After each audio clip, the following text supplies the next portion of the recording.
guys, welcome back to the channel. So before we get into what I want to talk about today, I just want to say a big thank you to all of our patrons. We have a new patron, Ricardo, so I want to shout Ricardo out for helping us out on Patreon. Now the thing is, we'd love to see more people in the future become our patrons, so what I'd really appreciate is comment down below what kind of benefits, etc. you'd like to see going forward.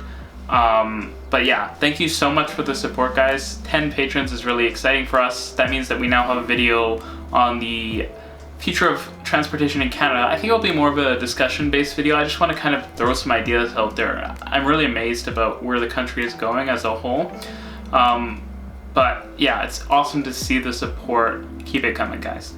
So there's two main things I want to discuss today. So on Monday evening, I heard, oh, there's going to be a big VIA HFR announcement, and everyone was basically thinking that, oh, it's getting the green light, it's going forward, because it seemed like it was going to be that kind of scale of announcement. Unfortunately, what we found out today is that it's pretty much just more holding patterns. It's another 70 million committed to kind of studying and de-risking the HFR plan, but it's not really anything substantially new in my personal opinion. It's kind of disappointing. We study and study and study, as someone was discussing with me. It seems like we study way too much and we don't build enough. And this is one of those cases. It shocks me that the 4 or even 6 billion for electric system costs are something that the federal government doesn't just bite. If you look at a plan like Go RER, it's, over time, it's about 30-40 billion in the next 10-15 years. So when you think about the fact that the federal government is so, they're so tepid in taking on like a $6 or $4 billion project, it's kind of disappointing, and it doesn't make me super optimistic about the current government on transportation.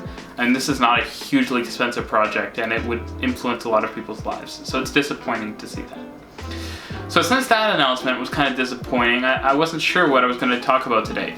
However, fortunately, Metrolinx has just had another town hall. I really enjoy these town halls they do. It's pretty good because you can get some active updates on stuff that otherwise would be kind of hard to get info on. If you actually go there in person, you can ask a question and definitely get an answer. However, a lot of people ask good questions online, and some of the kind of more interesting ones relate around what's the progress for the Barrie and Stouffville lines look like.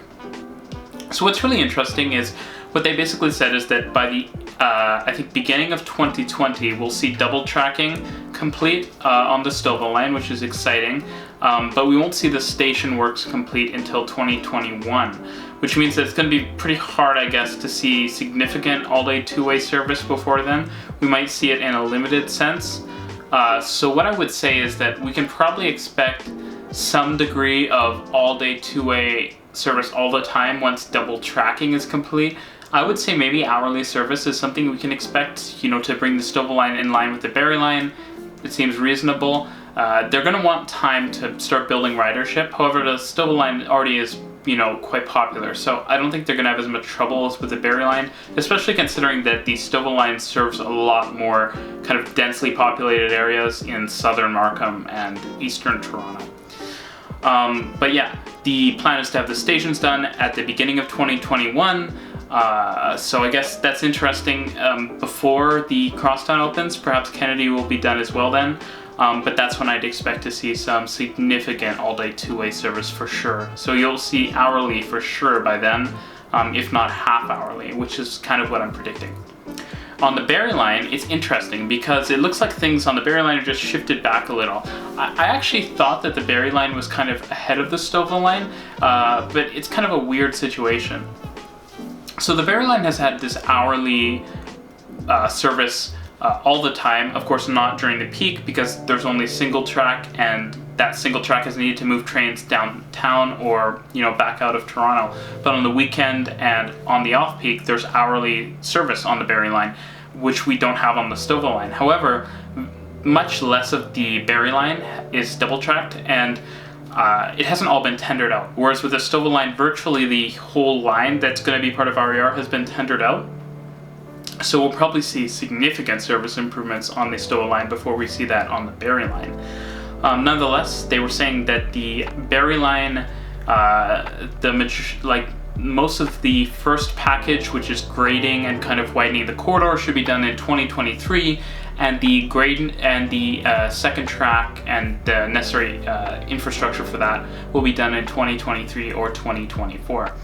It's interesting because then you're kind of encroaching into the Go RER/Go expansion timelines, but I guess we will have to see what happens. Another interesting piece was that the Scarborough Junction grade separation is now part of the RER project, according to Metrolinx in their town hall. So that's another interesting piece. Nonetheless, thanks for watching, guys. As I said, if you can continue to support us on Patreon, that's awesome. It helps us put out more content. I really hope people enjoyed the Ion video. It was actually kind of a last minute thing, but we decided to go out there and get footage first weekend, and we think we made a pretty nice video. Anyways, thanks for watching, guys. Have a great night.